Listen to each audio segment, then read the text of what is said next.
JP news కి స్వాగతం. నెల్లూరు జిల్లా వెంకటగిరి పట్టణంలో ఈఎస్ఎస్ డిగ్రీ కళాశాల Telugu Desam party mini Mahanadu Venkatagiri MLA అధ్యక్షతన జరిగింది.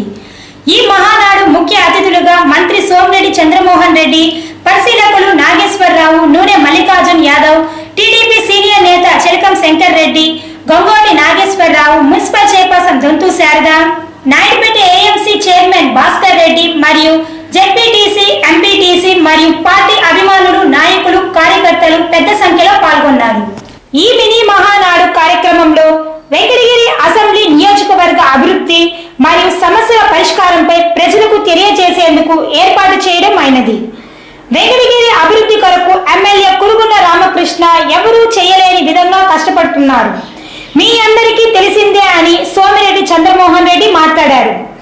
ఇంతే కాకుండా వెంకటగిరి నియోజకవర్గానికి మరో 23 అభివృద్ధి సంక్షేమ పథకాలు తీసుకొచ్చేందుకు ప్రయత్నం చేస్తున్నారు.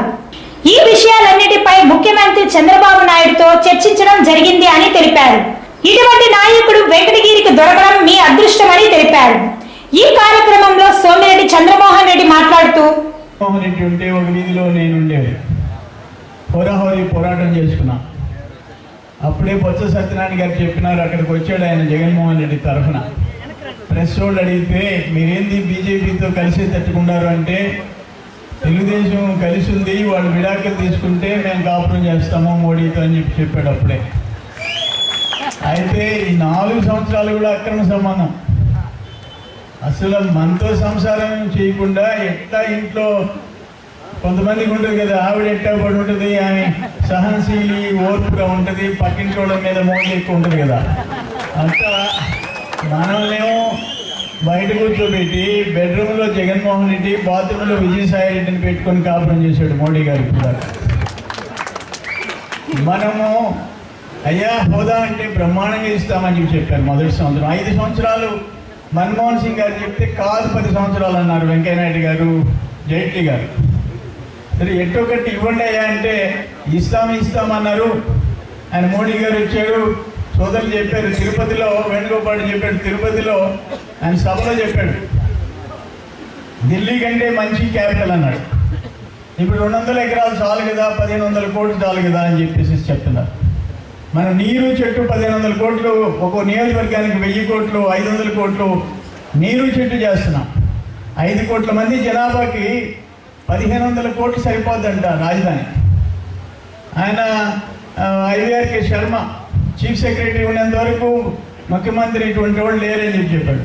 బయటకు వచ్చిన తర్వాత ఎవరేం మందు పెట్టారో నాకు తెలియదు, ఒక పుస్తకం రాసి రాజధానికి 200 ఎకరాలు చాలు కదా అని చెప్పి ఆయన మన జబర్దస్త్ ఏం హీరోది గబ్బర్ సింగ్ హీరో గారి చేత పుస్తకం రిలీజ్ చేయించాడు. నేనేమంటానంటే ఈరోజు దేశంలో ప్రతి రాజధానికి, కొత్తగా వచ్చిన రాష్ట్రాలకు కూడా రాజధానులకు ఎంతెంత ఉండదో తెలుసు. 200 ఎకరాలు సరిపోద్ది అంటారు. జగన్మోహన్ రెడ్డికి పాపం ఆయన తల్లిగారు, ఆయన సతీమణి, 2 ఆడపిల్లలు, మొత్తం 5 మంది. ఆయనకి నివాసం ఉండేదానికి చాలా తక్కువ భవనాలు. అక్కడ యలహంకలో, బెంగళూరులో ఎకరా 20-30 కోట్ల రూపాయలు చేసే ఎకరా 29 ఎకరాలు. పాపం దాంట్లో 1,10,000 చదరపు అడుగుల్లో ఇళ్ళు. అది కూడా మొత్తం మన దేశంలో లేవు ఫిట్టింగ్స్ అన్ని, ఇతర దేశాల నుంచి వచ్చిన ఫిట్టింగ్స్. ఆయన బాత్రూంలో పోవాలన్నా, బెడ్రూమ్లో పోవాలన్నా ఇంపోర్టెడ్ ఫిట్టింగ్స్. ఓన్లీ 29 ఎకరాలు. మన బాలకృష్ణ గారిని తెలిసింది ఎకరా ఎంతో, అక్కడ బెంగళూరులో ఉంటాడు కాబట్టి చిన్న బాలకృష్ణ గారిని. అక్కడి నుంచి పులివెందుల్లో 5 ఎకరాలు, అక్కడి నుంచి ఇడుపులపాయలో ఎన్నో లెక్కలేనన్ని ఎకరాలు, కడపలో 2 ఎకరాలు, లోటస్ పాండ్లో 6 అంతస్తుల బిల్డింగ్. మొత్తం కలిసి లెక్కేసి ఎవరో చెప్పారు, ఆయనకి దగ్గర ఉండేవాడు 3,10,000 చదరపు అడుగులే, అందుకంటే ఎక్కువ లేదు 5 మందికి.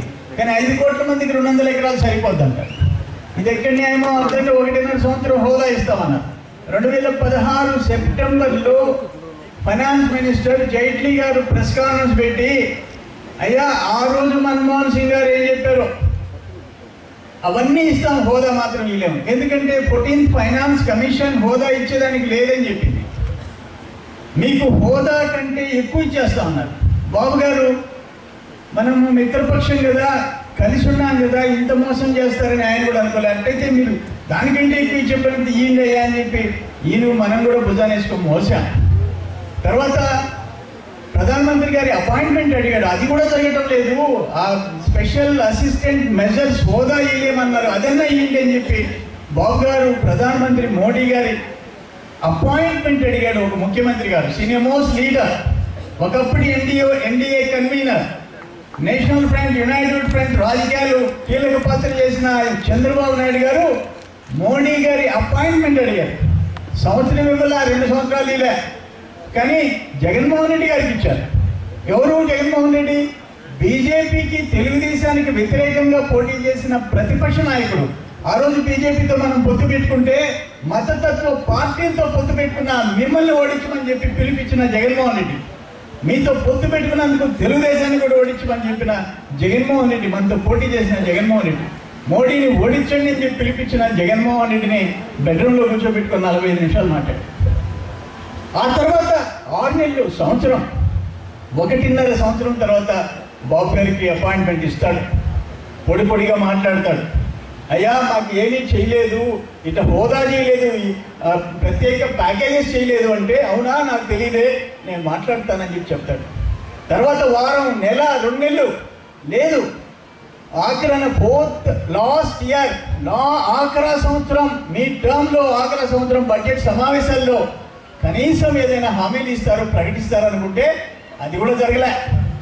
మనం విడిపోయినాం, తెగదెంపులు చేసుకున్నాం. ఈ దేశాన్ని పరిపాలించే హక్కు ఇచ్చిన ఎన్డీఏ ప్రభుత్వంలోంచి మన కేంద్ర మంత్రులు బయటకు వచ్చాం. నువ్వెంత, నీ అధికారం ఎంత, ఆంధ్రప్రదేశ్ ప్రజల ప్రయోజనాల కంటే ఇది ఎక్కువ కాదని చెప్పేసి బయటకు వచ్చాం, ఎన్డీఏ నుంచి బయటకు వచ్చాం. బెదిరించారు. అమిత్ షా ఇంత పొడుగు లెటర్ రాశారు. అమిత్ షా గారు, మీరు ఏకపక్షంగా పోతున్నారు, మీరు ఖర్చు పెట్టినోటికి యూటిలైజేషన్ సర్టిఫికేట్స్ లేదు, అది లేదు అని చెప్పి రాష్ట్ర ప్రభుత్వ పరిపాలన వ్యవహారంలో ఒక పార్టీ అధ్యక్షుడిగా జోక్యం చేసుకున్నాడు.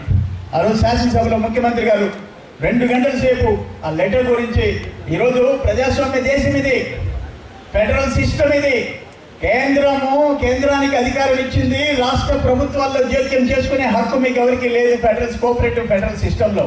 అయినా కూడా మీ ఇష్టానుసారం జోక్యం చేసుకున్నారు. ఆ రోజు శాసనసభలో కూడా విష్ణుకుమార్ రాజు గారు, ముఖ్యమంత్రి గారు మాట్లాడిన తర్వాత ముగ్గురు మాట్లాడారు. ముఖ్యమంత్రి గారు మాట్లాడినారు, బీజేపీ తరఫున విష్ణుకుమార్ రాజు మాట్లాడినారు, నేను మాట్లాడాను. విష్ణుకుమార్ రాజు గారు లేచి ఏదో మాట్లాడితే నేను టైం అడిగి చెప్పాను, ఏమయ్యా అమిత్ షా గారు, 4 ఏళ్ల తర్వాత విసిగి వేసారిపోయి మేము మీతో కూడా విడిపోతే ఏకపక్షంగా మీరు పోయినారని చెప్పేసి మమ్మల్ని అడ్డంగా మాట్లాడుతున్నారు. ఏ కారణం లేకుండా ఆంధ్ర, తెలంగాణలో పొత్తు పెట్టుకున్న బీజేపీ మొదటి సంవత్సరంలోనే తెలుగుదేశంతో తెగదెంపులు చేసుకుంటున్నామని చెప్పేసి తెలంగాణలో మమ్మల్ని వదిలిపెట్టిపోయింది, నువ్వా మేమా అని చెప్పేసి నేను అడిగాను. నేను ఇంకొకటి అడుగుతున్నాను, మన మీద పోటీ చేసిన జగన్మోహన్ రెడ్డి నువ్వు బెడ్రూమ్లో కూర్చోబెట్టుకుని 45 నిమిషాల అపాయింట్మెంట్ ఇచ్చావు, మమ్మల్ని దూరంగా, ముఖ్యమంత్రి గారికి 3 సంవత్సరాలు దూరంగా పెట్టావు. అదే నీ గుజరాత్లో బీజేపీకి వ్యతిరేకంగా పోటీ చేసిన కాంగ్రెస్ నాయకుడిని, కాంగ్రెస్ చీఫ్ మినిస్టర్ క్యాండిడేట్ని, మిమ్మల్ని గడగడలాడించిన యువ నాయకుడు హార్దిక్ పటేల్ని నీ బెడ్రూమ్లో కూర్చోబెట్టుకుని మాట్లాడుకుంటావా? అక్కడైతే గుజరాత్లో అయితే నువ్వు తీసుకొని వచ్చి నీకు వ్యతిరేకంగా ఉండే వాళ్ళకి మోడీ ఇంటర్వ్యూ ఇస్తాడా? మీరు ఎట్టిస్తారో అని చెప్పేసి నేను క్వశ్చన్ చేశాను. మీరు చేసింది కుట్రలు, కుతంత్రాలు, రాజకీయాలు. మేము ఏ రోజైనా ఎన్డీఏలో అయినా, యునైటెడ్ ఫ్రంట్ అయినా, నేషనల్ ఫ్రంట్ అయినా నీతి నిజాయితీగా ఉన్నాం. వాజ్పేయి గారు ఉన్నప్పుడు కానీ మిగతా సమయాల్లో నీ మాదిరిగా నమ్మించి మిత్రపక్షానికి ద్రోహం చేసి శత్రుపక్షాన్ని కౌగిలించుకునే పరిస్థితి, లాలూచిపడే పరిస్థితి గతంలో ఎవరిని చూడలేదు. మిమ్మల్ని, మోడీ గారిని, అమిత్ షాని తప్ప అని చెప్పి చెప్పా.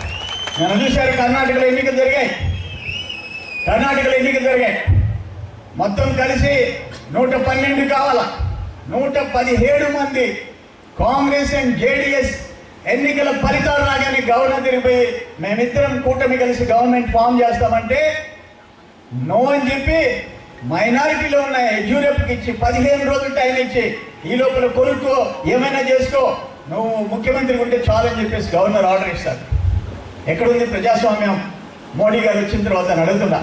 అంతకుముందు గోవాలో 17 మంది కాంగ్రెస్ వాళ్ళు గెలిస్తే, 2 బీజేపీ వాళ్ళు గెలిస్తే, అక్కడ 2 బీజేపీ వాళ్ళని, మిగతా వాళ్ళని తెచ్చుకోమని చెప్పేసి నువ్వు ప్రమాణ స్వీకారం చేయమంటావు. అక్కడ నెక్స్ట్ ఇంకో స్టేట్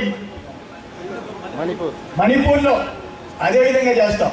జైట్లీ గారు చెప్పారు అప్పుడు, గోవా ఎన్నికలప్పుడు అరుణ్ జైట్లీ గారు చెప్పారు, ఎన్నికలు అయిన తర్వాత ఎవరైతే కూటములు కలిసి మెజారిటీ ఉందని చెప్పేసి పోయి గవర్నర్ని కలిస్తే వాళ్ళకి ప్రమాణ స్వీకారానికి పిలవాలని చెప్పి జైట్లీ గోవా ఎలక్షన్స్ అప్పుడు ఒక నీతి మీకు, కర్ణాటకలో ఒక నీతి అని చెప్పేసి అడుగుతున్నాం. ఈరోజు కుమారస్వామి చెప్పాడు, ఒక్కొక్క ఎమ్మెల్యేకి 100 కోట్లు ఒక మంత్రి పదవి. ఇక్కడ ఏటీఎంలో మన జీతం డబ్బు 5,000 తీసుకోవాలంటే 2,000 వస్తుంది, లేకపోతే ఏటీఎంలో ఖాళీ అని చెప్పి డబ్బు లేదు, నో క్యాష్ అని చెప్పి పెడతారు. అక్కడ CMS survey, centre for media studies అనే ఒక సంస్థ స్టడీ చేసి రిపోర్ట్ ఇచ్చింది. ఈ కర్ణాటక ఎన్నికల్లో ప్రధానమంత్రి మోడీ గారి పర్యటన ఖర్చులు కాకుండా 10,500 కోట్ల రూపాయలు ఖర్చు అని. 10,500 కోట్ల రూపాయలు ఎక్కడి నుంచి వచ్చి నేను అడుగుతున్నా. సగటు సామాన్యుడికి ఏటీఎంలో డబ్బు రావు, బ్యాంకు పోతే క్యాష్ ఇవ్వడు.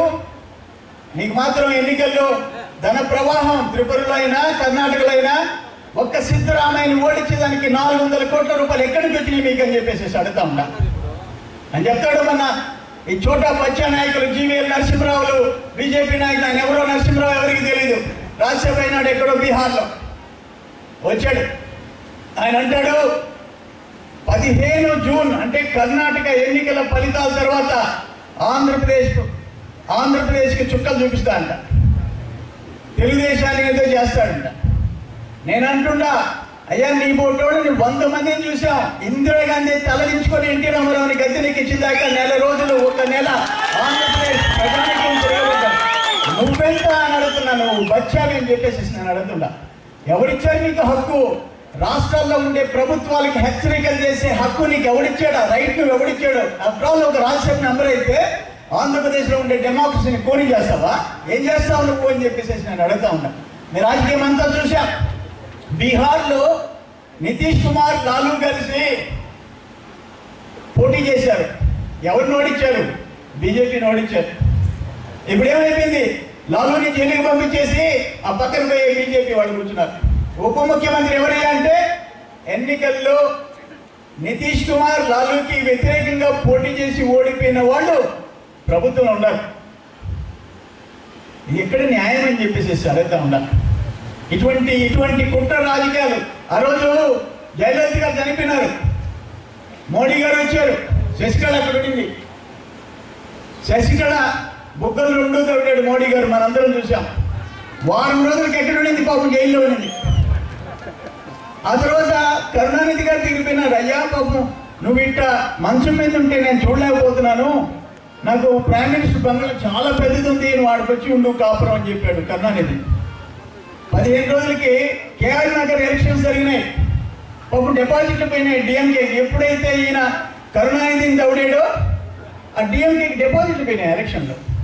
బీజేపీకి ఎన్ని ఓట్లు వచ్చినాయి? నాట్ టు ఓట్, ఏ పార్టీకి ఓటు ఇవ్వమని చెప్పి ఒక కాలం కొత్తగా పెట్టున్నారు. దానికంటే తక్కువ ఓట్లు బీజేపీకి వచ్చాయి. నిన్న కర్ణాటకలో 38%, 38%. మామూలుగా అధికారంలో ఉండే పార్టీకి కొంచెం ప్రభుత్వ వ్యతిరేక విధానాలు ఉంటాయి, ఓట్లు ఉంటాయి. కానీ నిన్న కాంగ్రెస్కి, సిద్ధరామయ్యకి 38% వస్తే బీజేపీకి 1.4% తక్కువ వచ్చింది. తక్కువ ఓట్లు వచ్చి ఎక్కువ సీట్లు నీకు ఎట్టొచ్చినాయి అని చెప్పేసి మేము అడుగుతా ఉన్నాం. తక్కువ సీట్లు వచ్చి నీ గవర్నర్ ఎట్లా పిలుస్తారు ఈరోజు నిన్ను అని చెప్పేసి, యడ్యూరప్పని అని చెప్పేసి నేను అడుగుతా ఉన్నా. ఇది ఘోరమైన పరిపాలన. దేశవ్యాప్తంగా నేను ఒకటైతే చెప్తున్నా బీజేపీ వాళ్ళకి, ఎక్కడో త్రిపురలో, బీహార్లో, లేకపోతే తమిళనాడులో, నువ్వు ఈరోజు కర్ణాటకలో నీ రాజకీయ ఎత్తుగడలు, నీ కుట్రలు, కుతంత్రాలు చూపించి రాష్ట్రాల్ని, రీజనల్ పార్టీస్ని, ఆ ప్రాంతీయ పార్టీల్ని, అందులో దక్షిణ భారతదేశంలో అణగదొక్కేదానికి ప్రయత్నం చేస్తున్నాం. ప్రజానికం గమనిస్తూ ఉంటారు. రేపుంది 2019లో ఈ దేశం మొత్తం ప్రజలు ఓట్లేసే పరిస్థితి వస్తుంది. అప్పుడు మీకు చుక్కలు చూపిస్తారు. 130 కోట్ల మంది ప్రజలు పాల్గొనే వాళ్ళ ఎన్నికల్లో నీ ఆటలు సాగు మోడీ గారు అని చెప్పేసి నేను మనవి చేస్తున్నాను. 2019లో డెఫినెట్గా కేంద్రంలో ఏ పార్టీలైనా రాని బీజేపీ మాత్రం ఎన్నికయ్యే ప్రసక్తి లేదని చెప్పేసి మీ అందరికీ నేను మనవి చేస్తున్నాను. ఈ 4 సంవత్సరాలు అధికారం వచ్చింది. నాకైతే అర్థం కాలే. ఇంత అనుభవం ఉండి కూడా ఏం చేస్తాం, రాజధాని లేదు, ఆదాయం వచ్చి హైదరాబాద్ తీసుకుపోయి వాడికి ఇచ్చేసేసాం. ఐటీ ఎక్స్పోర్ట్స్ 65,000 కోట్ల ఎక్స్పోర్ట్స్ ఉండే ఐటీ రంగం అక్కడ ఉంది, పారిశ్రామిక రంగం అక్కడ ఉంది, ఫార్మా రంగం అక్కడ ఉంది. ఉద్యోగాలు, ఉపాధి, ఆదాయం ఉండి హైదరాబాద్ పోయిన తర్వాత ఇక్కడ రాజధాని లేకుండా, పెట్టుబడులు లేకుండా, పరిశ్రమలు లేకుండా, ఉద్యోగాలు లేకుండా, ఉపాధి లేకుండా 16,000 కోట్ల లోటు బడ్జెట్తో ముఖ్యమంత్రి చంద్రబాబు నాయుడు గారు ఏమి చేయగలరు అని చెప్పి ఆలోచించాం. అంటే 2 గంటలు 3 గంటలు కరెంట్ ఇవ్వలేని పరిస్థితి. రైతులకి ఉదయం 6 గంటలకు కరెంటు పోతే సాయంత్రం 6 గంటలకు కరెంట్ ఇవ్వని గ్రామీణ ప్రాంత పరిస్థితి. పరిశ్రమలు వారం రోజుల్లో 4 రోజులు పెట్టుకొని 3 రోజులు మూసిందంటే లక్షల మంది కార్మికులు, ఫ్యాక్టరీలు మూతపడిపోతే రోడ్డెక్కిన పరిస్థితి నుంచి ఏం చేస్తాడు అని అనుకున్నాం. మీకు చేసి చూపించారు. నెల రోజుల్లో ఇళ్ళకి 24 గంటలు కరెంట్ ఇచ్చాము, రైతులకి 7 గంటలు కరెంట్ ఇచ్చాము, 200 రూపాయలు పెన్షన్ 1000 రూపాయలు చేశాము. మేము అడగలే ఆ రోజుల్లో. ఇప్పటికి కూడా ఎవరైనా ఇన్సూరెన్స్ అంటే ఎవరో బాలకృష్ణారెడ్డి, నాగేశ్వరరావు గారు, రామకృష్ణ గారు వాళ్ళ ఇంటికి పోయి వీళ్ళైతే డబ్బులు కట్టగలరని చెప్పి ఇన్సూరెన్స్ చేయించేవాళ్ళు. అయ్యా నీకింత, అక్కకింత, అబ్బాయికింత అని చెప్పి 6 నెలలకు నువ్వు ఇంత కట్టాలా, మీరు కింద ఉంటే ఎంత వస్తుంది, పైకి పోతే ఎంత వస్తుందని.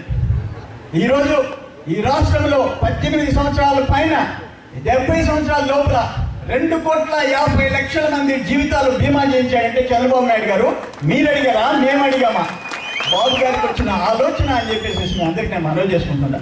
పెళ్లి కానుక అయ్యా ముస్లిం పిల్లలు, గిరిజన పిల్లలు 12 ఏళ్ళకి, 13 ఏళ్ళకి, 14 ఏళ్ళకి పెళ్లి చేసేస్తున్నారు. చట్ట ప్రకారం న్యాయంగా ఈ దేశంలో ఎవరైనా పెళ్లి చేసుకోవాలంటే, ఆడమ్మాయి పెళ్లి చేసుకోవాలంటే 18 సంవత్సరాలు, మగపిల్లడు పెళ్లి చేసుకోవాలంటే 21 సంవత్సరాలు. ఇది విధి. ఎందుకంటే అంతకంటే తక్కువ వయసులో వాడికి ఆ కాపురాన్ని నెట్టుకుపోయే అనుభవం, పిల్లల్ని భవిష్యత్తు గురించి ఆలోచించి సంసారం గురించి తెలుసుకునే వయసు కాదు అని చెప్పి భారతదేశంలో చట్టం చేసింది. కానీ ఇక్కడుండే గిరిజనులు, ఇక్కడుండే చోళాయనులు, ఇంకా అన్ని కులాల్లో ఏదో అమ్మాయి 15 ఏళ్ళు 16 ఏళ్ళు ఎవరైనా అబ్బాయి దొరికితే చేసేస్తే ఒక పని అయిపోతుంది అనుకుంటా, బాధ్యత తీరిపోతుంది. అందుకే ఈరోజు పెళ్లి కానుక ముఖ్యమంత్రి గారు పెట్టారు. ముస్లిం అయినా, గిరిజన అయినా, ఎస్సీలైనా ఎవరి ఇంట్లో అమ్మాయి పెళ్లి చేసుకుంటే 50,000 రూపాయలు పెళ్లి కానుక ఈరోజు నిధులు ఇస్తా ఉన్నాం. బీసీలకి 40,000 రూపాయలు ఇచ్చేదానికి నిర్ణయం తీసుకున్నాం. రైతు రుణమాఫీ చేశాం. ఒక్క నెల్లూరు జిల్లాలో 1,116 కోట్ల రూపాయలు.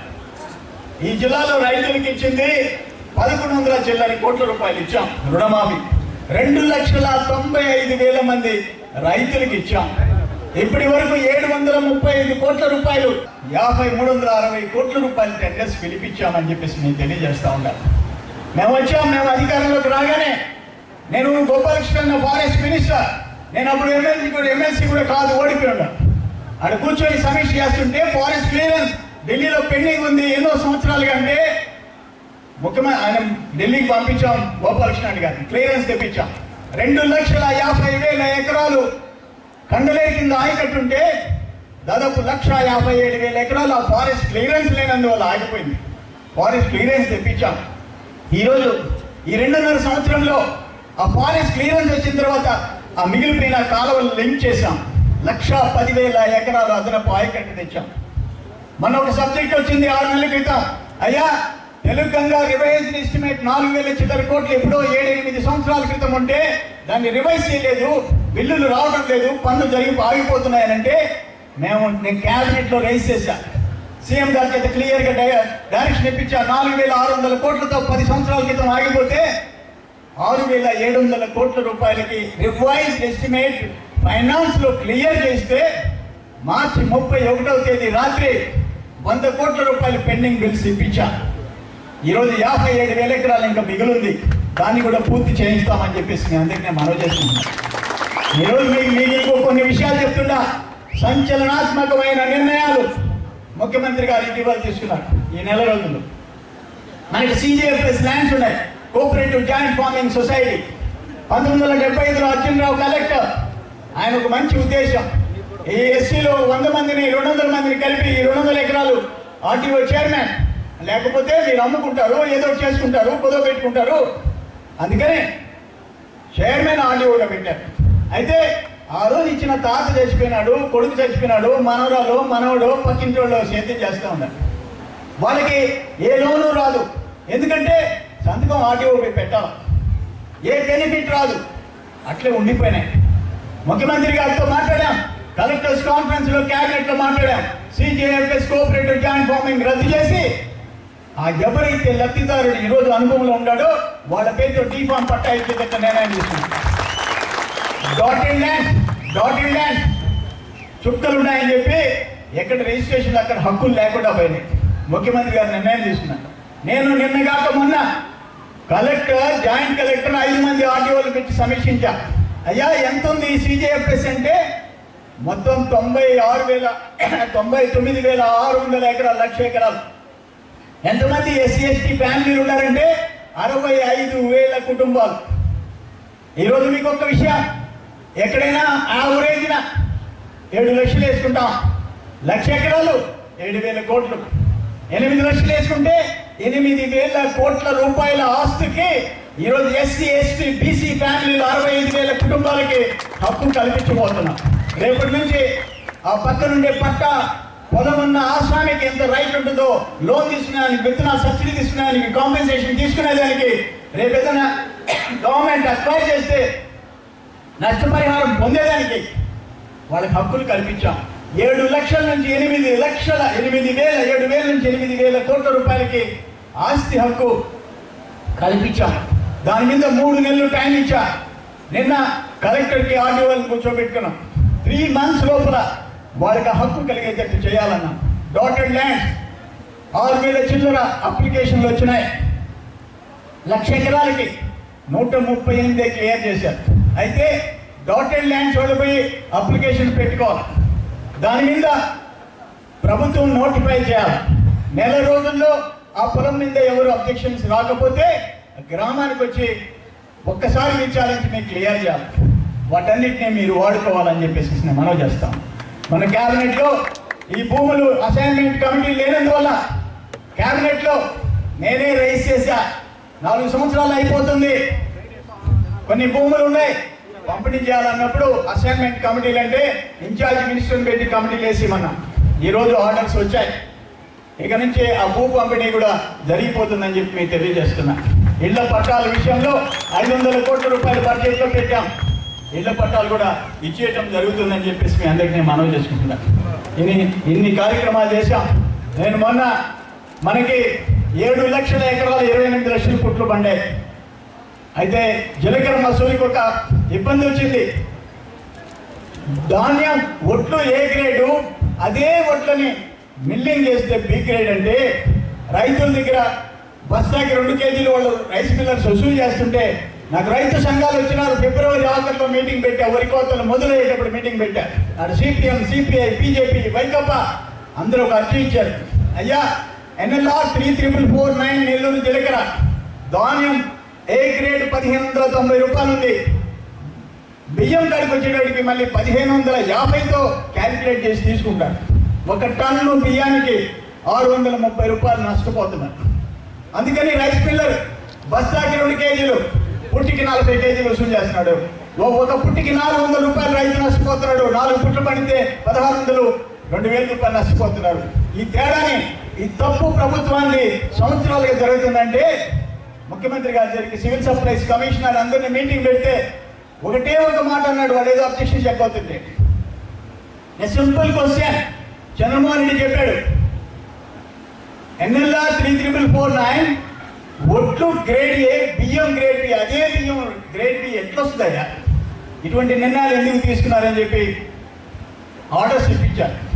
అందువల్ల ఆ రోజు నుంచి రైస్ మిల్లర్స్ దాని మీద జీలకర్ర మీద పెట్టి ఈరోజు 30-40 కేజీలు పుట్టికి వసూలు చేయటం ఆపించేశారు. అయితే ప్రభుత్వానికి ఎంత పడింది భారం? ఇప్పటి వరకు మాక్సిమం మనము ఈరోజు 2,30,000 అంటే దాదాపు 1,90,000 టన్నులు కొన్నాం. దాంట్లో జీలకర్ర మసూరిలో ఆర్డర్ ఇచ్చిన తర్వాత 1,00,000 టన్నులు కొన్నాం. ఎంత పడింది? 6,30,00,000. ఒక పెద్ద మనిషి చెప్పాడు, ఈ జిల్లాలో అపోజిషన్ పార్టీ వైసీపీ జిల్లా అధ్యక్షుడు చెప్పాడు, రైస్ మిల్లర్ల దగ్గర 50 కోట్లు అన్నాడు, ఒకరోజు 100 కోట్లు అన్నాడు. తీసుకొని ఆర్డర్ ఇప్పించామన్నాడు.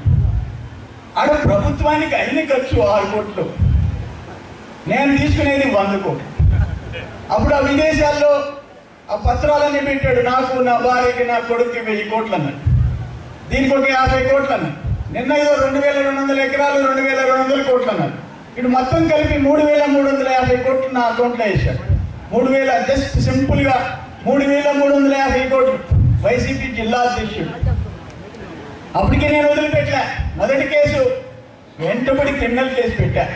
ఈ జిల్లాలో పోలీసులు అరెస్ట్ చేస్తారని తప్పించుకొని వెళ్ళిపోయినాడు. 2 నెలలు కనబడలే.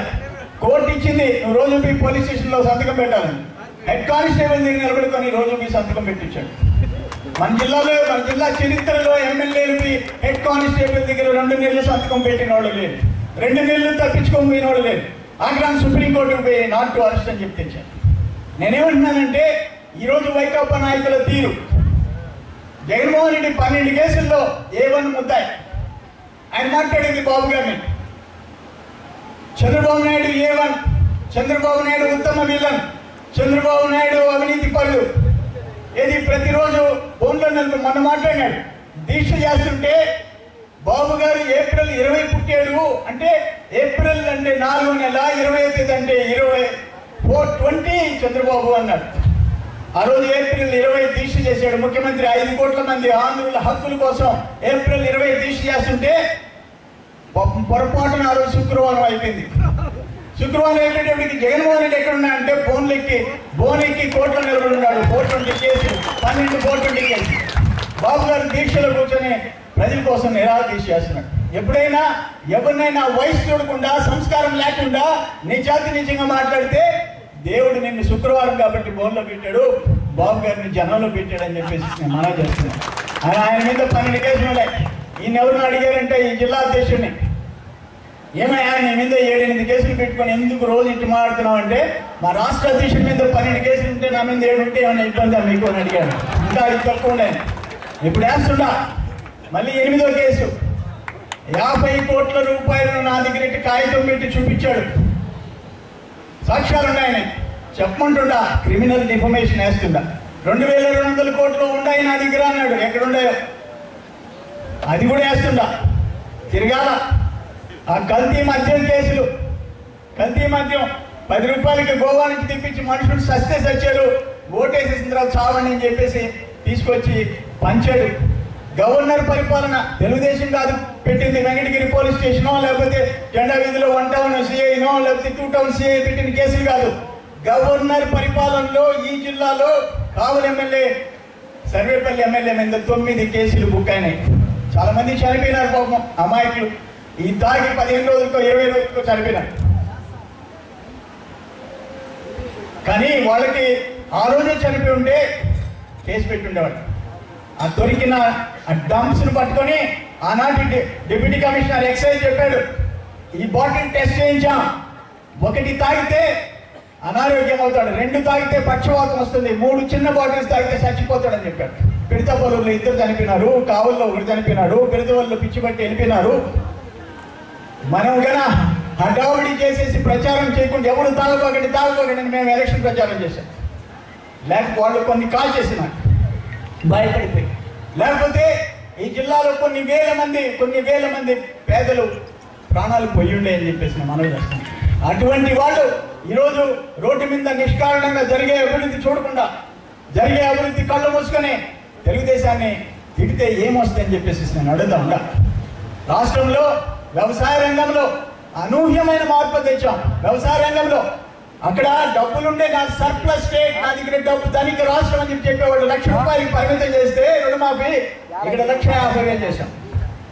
ఇప్పటికి దాదాపు 16,000 కోట్లు రైతులకు ఇచ్చాం. ఇంకా 8,000 కోట్ల రూపాయలు ఇవ్వాలా, ఇస్తాం, ఈ సంవత్సరం ఇస్తాం. మన 3,300 కోట్లు 3rd ఇన్స్టాల్మెంట్ ఇచ్చాం. నాకు తెలుసు వ్యవసాయ మంత్రిగా పడిన బాధలు. విజయ బ్యాంక్ తిరిగిపోయినా 1000 కోట్లు అప్పు తెచ్చాం. యూనియన్ బ్యాంక్ తిరిగిపోయినా 500 కోట్లు అప్పు తెచ్చాం. పంచిపెట్టా. వెంకటగిరిలో ఈరోజు జరిగిన అభివృద్ధి రామకృష్ణ గారు చెప్పారు. ఎప్పుడన్నా మన జీవితంలో ఇంత పెద్ద అభివృద్ధి మనం చూసామా అని చెప్పేసి నేను అడుగుతా ఉన్నా. మీ నీరు చెట్టులో మీ చెరువులు, కలుజులు, చెక్కలు, తూములు, కట్ట స్ట్రెంగ్తని ఇవన్నీ మొత్తం ఎవరు అడిగితే చేయించాం. ఈ జిల్లాలో మీకు పెన్షన్లు ఎంతో తెలుసా? 2,66,000. ఈ జిల్లాలో 2,66,520 మందికి నెలకి 30 కోట్లు ఇస్తున్నాం, సంవత్సరానికి 360 కోట్లు ఇస్తున్నాం. ఆయన జగన్మోహన్ రెడ్డి చెప్తాడు, రోడ్డు మీద పోతా అవ్వా తాత నేను వస్తే 2 ఇస్తా. మళ్ళీ ఇంకోటి చెప్పాడు ఆయన, తెలుగుదేశం వాళ్ళు 2 ఇస్తే నేను 3 ఇస్తా. ఏలం పట్ట ఇది, నేను 2 ఇస్తా తాత, ఆయన గారు 2 ఇస్తే నేను 3 ఇస్తా. ఇది ఎక్కడ చూసామో అని చెప్పేసి నేను అడుగుతా ఉన్నా. ఈ పెళ్లి కానుకలు మనం 50,000 ఇస్తే తాత నేను మీ కూతురికి 100 ఇస్తా, 1 లక్ష ఇస్తా. అంతకుముందు గుర్తు రాలేదా నీకు? అవ్వతాతలు నీ దగ్గర డబ్బులు ఉన్నాయి, ఇవ్వచ్చు కదా, కోట్లాది రూపాయలు. ఈ చంద్రన్న బీమా క్లైమ్స్ దాదాపు 8,399 మందికి వస్తే 80,18 లక్షల రూపాయలు పంపిణీ చేశాం. డాక్రా సోదరి మండలికి 3,42,411 మందికి 278 కోట్ల రూపాయలు, 278 కోట్ల రూపాయలు. ఒక్కొక్క సోదరి మండలికి 8,000 ఉచితంగా వాళ్ళ అకౌంట్లో వేశాం. ఎప్పుడన్నా కనిపించారా మీరు? మీ నాయన ముఖ్యమంత్రి ఉన్నప్పుడు ఎంతసేపు బెంగళూరులో ఎన్ని ఎకరాల్లో ఇల్లు కడతాము, అక్కడ లోటస్ పాండ్లు ఎట్టు కడతాము, ఎన్ని వేల కోట్ల రూపాయలు బదిలీ చేయించుకుంటాము మీ నాయన అడ్డం పెట్టుకొని ఆలోచించావు తప్ప వీళ్ళు ఎప్పుడన్నా కనిపించారా నీకు అని చెప్పేసి నేను అడుగుతా ఉంటాను. అదేవిధంగా బ్యాంక్ లింకేజ్ ద్వారా 2,162 కోట్లు ఈ జిల్లాలో పొదుపు లక్ష్మి గ్రూప్స్కి ఇచ్చాం. వడ్డీ లేని రుణాల కింద 71 కోట్ల రూపాయలు వడ్డీ రాయితీ ఇచ్చాం. 60 రుణాలు ఇచ్చినాం, వడ్డీ రాయితీ కింద 60.24 కోట్ల రూపాయలు ఇచ్చామని చెప్పేసి మీ అందరికీ నేను మనవి చేసుకుంటా. సోదరులారా, ఈరోజు శారద గారు ప్లస్ సోదరులు చేనేత గురించి మాట్లాడిన నాయకులు వాళ్ళు చెప్పారు, ఇన్ని బెనిఫిట్స్ ఇచ్చారు అని చెప్పేసి గుర్తుపెట్టుకొని చెప్పినందుకు నేను థ్యాంక్స్ చెప్తున్నా. సిల్క్ సబ్సిడీ ఇచ్చాం 11,500 రూపాయలు ఆ వరదలు వచ్చినప్పుడు. అయితే రామకృష్ణ మేము మేలుకునేటప్పటికి రామకృష్ణ అంతా పంపిణీ చేయించేసి ఆల్మోస్ట్ అయిపించేసి ఉంటాడు జిల్లాకి ఏదైనా ఫండ్స్ చూస్తే వెంకటగిరిలో. నేను తెలుసుకొని వాళ్ళని పిలిచి తిట్టి నిమ్మగూడెం కొరవ నియోజకవర్గాలు కూడా చూడండి అంటే అప్పుడు ఆరాపురం మిగతా వాళ్ళకి పంచించుకుంటాం. డబ్బులు తెచ్చుకోవడంలో, నిధులు తెచ్చుకోవడంలో ఈరోజు 360 కోట్ల రూపాయలు ఆల్తూరుపాడు రిజర్వాయర్ వచ్చిందంటే, అది 108 కోట్లు వచ్చిందంటే రామకృష్ణ పట్టుదల అని చెప్పేసి నేను మనవి చేస్తున్నా. రామకృష్ణకి మంచి నాయకులు ఉన్నాడు, అన్నున్నాడు, ఆయన అగ్రజుడు పెద్ద ఆయన. ఇక్కడ నాగేశ్వర గారు, ఇక్కడ శారద గారు మంచి నాయకులు. రామకృష్ణ అందరూ మంచి లీడర్స్. వెంకటగిరిలో అన్న వెంకటరెడ్డి గారు, నేను మంత్రిగా ఉన్నప్పుడు, మొదటి మంత్రిగా ఉన్నప్పుడు, రెండోసారి మంత్రిగా ఉన్నప్పుడు, సినిమామ మంత్రిగా ఉన్నప్పుడు, నేను 87లో కోఆపరేటివ్ బ్యాంక్ చైర్మన్గా ఉన్నప్పుడు, ఈ వెంకటరెడ్డి వీళ్ళందరూ సొసైటీ అధ్యక్షులుగా ఉన్నప్పుడు, జయచంద్రారెడ్డి సొసైటీ అధ్యక్షులుగా ఉన్నప్పుడు, హైదరాబాద్లో అయినా నల్లపరెడ్డి శ్రీనివాసుడి దగ్గర అయినా నేను మంత్రి దగ్గర ఉన్నా మాకు సర్వేపల్లి వాళ్ళు తక్కువ కనపడేవాడు. ఎవరు ఎక్కువ మంది ఉండేదంటే వెంకటగిరి వాళ్ళే ఉండేవాడు. వెంకటగిరి వాళ్ళ నాయకులకు కూడా పట్టుదల, పనులు చేయించుకునే పట్టుదల ఉండే నాయకులు ఇక్కడ ఉన్నారని చెప్పేసి నేను మనవి చేస్తున్నా. మీరు చేనేత కార్మికులకి ఒక కార్పొరేషన్ కావాలన్నారు. నిన్న గాంధీ విగ్రహం దగ్గర దీక్ష చేసినారు చేనేత కార్మికులు. మాకు అన్నీ చేస్తున్నారు, మాకు సపరేట్ కార్పొరేషన్ గుర్తింపు కావాలన్నారు. నేను చెప్పాను, ముఖ్యమంత్రి గారి దగ్గర ఆల్రెడీ మాట్లాడున్నాం, అచ్చెన్నాయుడు మంత్రి, దాన్ని ప్రాసెస్ చేస్తున్నాం. వీలైనంత తొందరలో మీకు చేనేత కార్మికులకి సపరేట్గా కార్పొరేషన్ ఏర్పాటు చేయించడం జరుగుతుందని చెప్పేసి మీ అందరికీ నేను తెలియజేస్తున్నాను.